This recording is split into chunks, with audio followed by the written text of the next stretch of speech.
Hémicycle, la chronique politique du Grand Journal avec Alexis Lacroix le lundi. Bonjour Alexis. Bonjour Steve, comment ça va? Merci de nous rejoindre, ça va très bien. Et vous? Écoutez, ça va bien quand Bonne je vous vois. semaine qui démarre. Vous êtes le directeur de la rédaction d'Actualité Juive. Gros plan avec vous Alexis sur ce sondage Elab pour BFM TV et la Tribune dimanche qui confirme la dynamique Raphaël Glucksmann pour les européennes. Si le RN continue de creuser l'écart sur ses poursuivants, la tête de liste PS Place Publique poursuit sa progression, plus 3,5%. C'est beaucoup, à 12% des intentions de vote, alors que Renaissance recule à 16,5%. Alexis, est-ce qu'il y a un risque réel de voir ces deux courbes finalement se croiser d'ici le scrutin? Alors là, vous vous placez du point de vue de la majorité présidentielle et on imagine aussi tous les alambics de sondages, d'études d'opinion que la Macronie est en train de consulter, peut-être aussi de faire organiser, de faire préparer pour mesurer le risque. Car jusqu'ici, effectivement, vous résumez très bien, la stratégie de la Macronie, Valérie Hayé l'avait mise en œuvre d'ailleurs à sa manière à Lille, vous savez, dans le meeting de Lille, c'était de faire en sorte d'éroder la poussée du RN emmenée, on le sait, par Jordan Bardella, mais aussi avec évidemment la coparticipation de Marine Le Pen. En évoquant beaucoup le dossier ukrainien. Voilà, et donc effectivement, il comptait beaucoup sur l'antagonisme russo-ukrainien, qui est un débat français aussi, qui est une querelle française, pour cornériser le RN, j'allais dire, dans la France du renoncement, dans le camp du renoncement, voire de Munich. Par ailleurs la poussée. Voire de Munich, hein, non sans gros, j'allais dire, gros sabot. Ouais. Le meeting de Lille avait avancé sur ce terrain-là. Le Premier ministre lui-même y était allé de son couplet sur Munich, Daladier, etc. Donc voilà, c'était la stratégie. J'allais dire il y a 3 semaines ou un mois. Alexis, pour contenir à la fois le RN et limiter la poussée de Raphaël Glucksmann, ça n'a marché ni dans un sens ni dans l'autre finalement. Alors le RN ne progresse pas, ça c'est vrai. Si on parle des chiffres, hein, on va les évoquer puis on revient à Glucksmann après. 30%, c'est comme s'il y avait une sorte. C'est énorme, hein. Non mais c'est énorme bien sûr, mais c'est comme s'il y avait quand même une sorte de plafond à 30, mais vous me direz c'est énorme, je suis d'accord. Vous avez des points de stabilité aussi qui ne sont pas au cœur de notre chronique d'aujourd'hui mais qu'on peut évoquer.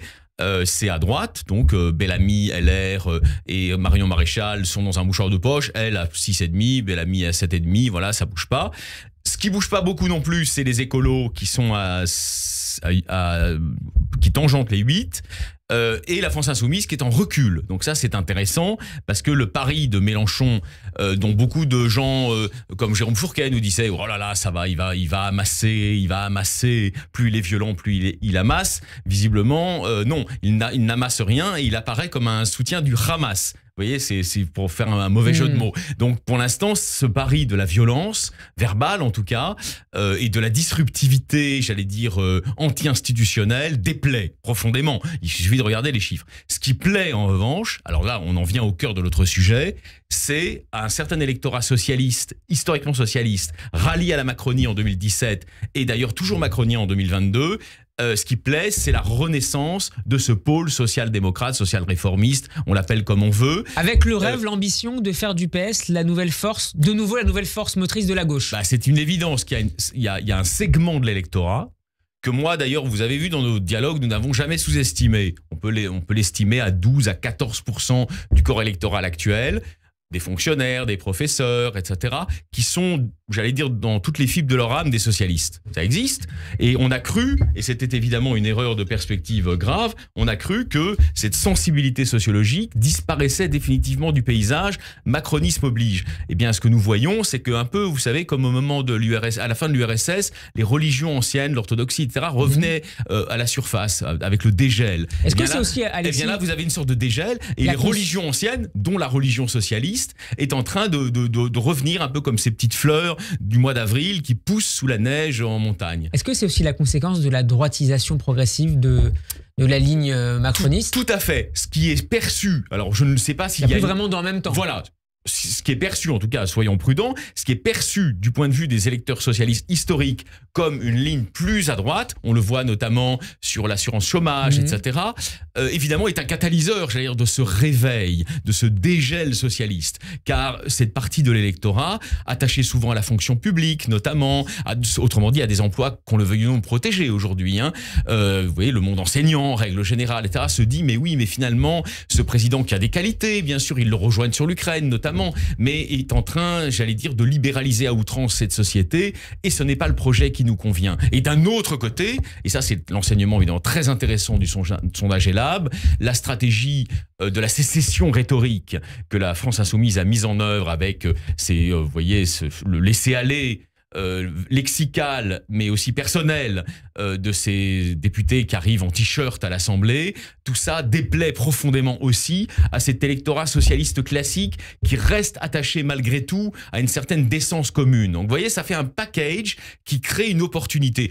Tout ne tient pas, il en a, mais tout ne tient pas sur le seul talent de la tête de liste, le jeune intellectuel, enfin il est jeune, il est de notre génération, 45 ans, le jeune intellectuel Raphaël Glucksmann. Tout ne tient pas à cela. Il y a aussi des raisons plus structurelles, plus profondes, j'allais dire, qui sont plus liées aux invariances de la vie politique française. Je réfléchis beaucoup, vous savez, moi, sur la politique. Évidemment, il y a l'actualité, mais il n'y a pas que l'actualité, il y a aussi les invariances. Or, dans un livre célèbre, vous savez, l'historien de la Troisième République, André Siegfried, il parle de ce bloc-là. Alors, il existe plus ou moins selon les régions. Il y a des régions où il existe considérablement. La région Aquitaine, la région Midi-Pyrénées, enfin aujourd'hui Occitanie, illustre la permanence, et aujourd'hui la région Bretagne, la permanence de cette sensibilité social-démocrate. Mais c'est vrai que ça a été une des illusions fondatrices du macronisme de croire que par un tour de passe-passe ou de magie, on allait s'en débarrasser définitivement et la fondre dans un ensemble plus vaste. Non, aujourd'hui elle revient, et elle revient par ce jeune homme politique, à 45 ans on est jeune en politique, qui est Raphaël Glucksmann. Dans la perspective, Alexis, cette fois non plus des européennes de juin 2024, mais de la présidentielle de 2027, l'aile gauche de la Macronie scrute de très près cette percée de la liste de Raphaël Glucksmann. L'avenir de la Macronie pourrait finalement ne pas être seulement de droite ou à droite. Alors, vous avez absolument raison, c'est évident que là, l'électrochoc de ces études d'opinion qui indiquent des dynamiques, alors après les dynamiques peuvent se renverser, mais pour l'instant, à 2 mois du scrutin, la dynamique est celle d'un effritement de la liste Renaissance, autrement dit majorité présidentielle, et d'un renforcement progressif, lent mais constant, de la liste socialiste et apparentée. Donc effectivement, si on suit les courbes, on aboutit à cette conclusion logique que nous partageons, on a préparé l'émission ensemble, qui est que logiquement, si ça se poursuit comme ça, dans 2 mois, Raphaël Glucksmann est à 16,5 et la liste de Valérie Ayé est à 14. C'est ça la logique, vous voyez. Et donc effectivement, on dira, oh là, non seulement le président ne peut plus se représenter, donc il ne peut plus léguer vraiment à quelqu'un qui sera son héritier. Mais en plus, ils sont maintenant la 3e force. Ça sera un électrochoc considérable. Et ça va booster encore plus les velléités de certains, on peut en parler, d'incarner cette ancienne nouvelle force, Alt-Neu, si vous voulez, c'est pas Alt-Neuland, mais c'est Alt-Neukraft socialiste qui est en train de renaître. Vous pensez notamment à François Hollande, bien sûr. Alors, François Hollande s'y voit déjà. Il a évidemment des arguments en sa faveur, il a évidemment le régalien, l'homme d'État, il a le côté grand-père de la nation, ce sont ses stratèges qui lui conseillent d'incarner cette figure de réassurance et de réconciliation. Mais enfin, il faut évoquer aussi d'autres hommes qui vous pensez à qui, Alexis? Eh ben, écoutez, il y a évidemment Bernard Cazeneuve qui a fondé sur un plan plus intello la matrice social-démocrate. Il n'a sans doute pas dit son dernier mot. Et puis là, on le voit, je l'ai entendu hier chez notre ami, confrère Frédéric Aziza.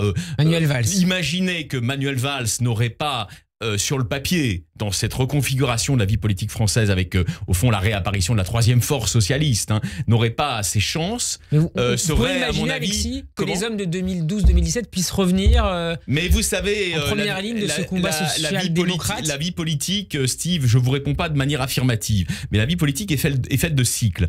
Il y a eu, entre 2016, au fond, et aujourd'hui, il y a eu le cycle dégagiste. Qu'est-ce que ça voulait dire? Ça voulait dire qu'à chaque élection, on avait des nouvelles têtes qui apparaissaient, des jeuneaux, etc.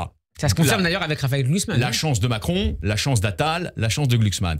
Est-ce que, chacun dans leur genre, est-ce que le dégagisme va se poursuivre, ou est-ce qu'il y aura au contraire l'organisation de forces républicaines dans un face-à-face avec le RN, qui représente une république césariste, boulangiste, pour dire stop justement à cette progression-là, et qui sont les hommes les mieux placés? Moi, je vous livre mon analyse dépassionnée. D'une phrase, Alexis, sur le plan de la matrice, il faut quelqu'un qui soit fort dans le régalien et qui incarne plutôt l'autorité de la République, pour faire face, je veux dire, à Marine Le Pen. Évidemment, de ce point de vue-là, Manuel Valls, qu'on l'aime pas, etc., coche beaucoup de cases. Merci beaucoup Alexis Lacroix d'avoir été avec nous. Je rappelle que vous êtes le directeur de la rédaction d'Actualité Juive et qu'on peut vous réécouter en podcast sur radioj.fr et vous retrouver en vidéo sur notre page YouTube. Bon après-midi. Bon après-midi d'abord et à demain. À demain, oui, bien sûr, avec plaisir.